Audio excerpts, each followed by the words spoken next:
Vaata, kõik see elus on maast aegu mu meelest keva.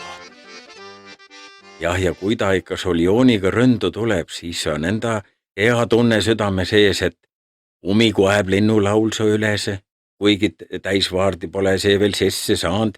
Varest teeb ka nenda nobeste pesa, et ei pane enam tähelegid, kes talle jälgu jääb. Ühe päeva läks sõsuse lennuga moost mööda, et lõi mu mütsinoka viltu ja see jähigit vesikaarde pedama. Õiget kevade kuulutajad, senne järgi alles tulevad. Saab tee, kes ne oo? Ne oo, nõnda ütelda, turistid. Vanasti kutsuti siukseid proovireisijadeks. Ja see nimidus on õigem, sest kui nad pitkalt mandri reisu pealt saare peal jõudvad, siis proovidakse siia ikka egatsugu asju. Tänavu aasta oli ju maajuhtusi just mannipoodis olema, kui buss peale lõunat ette sõitis ning koolilapsed siidripudelide ning õllepurkidega välja vajust.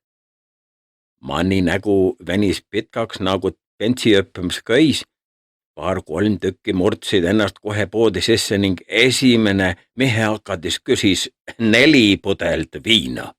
Mann käskis passi näita ning aes sennega noorel mehel harja punaseks. Poiss ütles mannile fuck you ja et mann inglise keelt muistab, siis ta pani vasta ka thank you. Poiss aes oma, et ta loo kooli lõpetamise jaoks veel 2 eksamit tehja ning pass on juba mitu aastat taskus. Mann aes ikka oma, et ilma dokumenti näitmata algkooli ei saa. Poiss tortsus, kui isa kas läks bussi juurde ning tuli varsti tagasi pisin kaart püus. Mann vaadas seda ning ma nägi, kui nobesti viha lihaleti juurest mannini jõudis. Mann põrudas, kuule poiss, kas sa pead mind ühna tolguseks või? Siius helgelt kirjas, et nimi on Anniga ja tüdrugu pilt juures ka. Poiss ernus senne peal naerda ning seledas, et mis vahet seal on. Nad saavad oma viinad varem viljem ikka käde. Anniga magab pret bussis ja õhta alles noor. Ja kaua see õhta noor seisis, see kostis mede õue, kuigi poe juure on kilomeeter maad meitilt.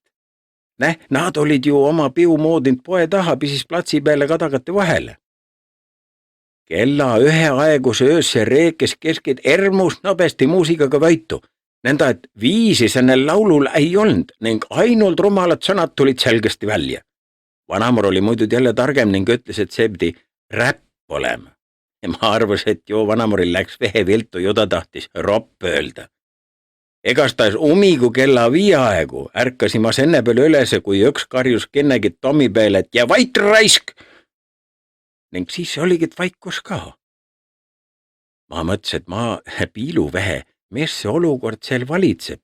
Hüppasi ratta selge ja läksi vaatma. Esimene asi, mis ma nägi, oli see, et 30 märgist oli 80 tähet. Telk seisis ühe vaia otsas pöstinat vihmavari ning selle alt paistis 2 korrust jälgu. Lökke ümbrus oli sõsuni, justkui oleks kiskid kiiruga lästa rappinud. Ja poetrepi eeres oli senimust valge lepp, sen mis asi see nüüd on, see sõna jälle ei tule meele, ekstremisti unigusse torgat. Ja teed mu meel läks rõõmsaks. Sest kui me te lipp juba sõsuse asja sees lehvib, siis ei ole mitte mingit suust majanduse langust karta, sest see kraam ju põhja ei vaju.